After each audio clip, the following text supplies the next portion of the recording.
Brother, nakita natin si Utoy Burao TV. Abangan nga natin kung dadaan pa dito mo yun.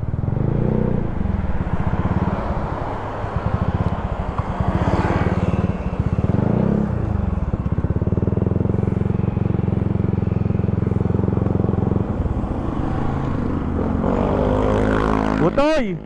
Kamusta ka? Ari si Utoy Burao TV. May sticker? Ah, wala na kayo sticker. Oo, sigaw pala. Sino ako?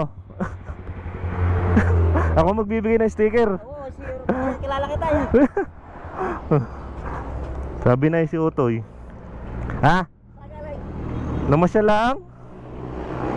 Ari ang sticker. Nakita na si Utoy Burao TV.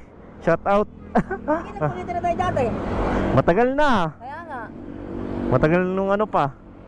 Nung trip lang.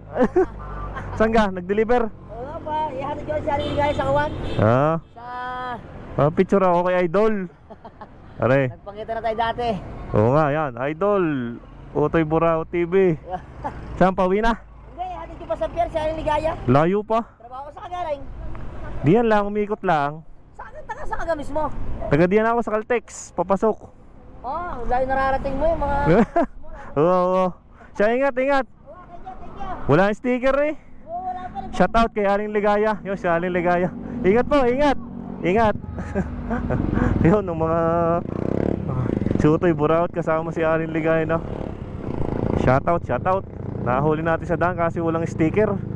Kaya siya lang ang inabutan natin ng sticker, no? Yun, biglang nakakita tayo ng content creator ng Batangas, si Utoy Burao TV.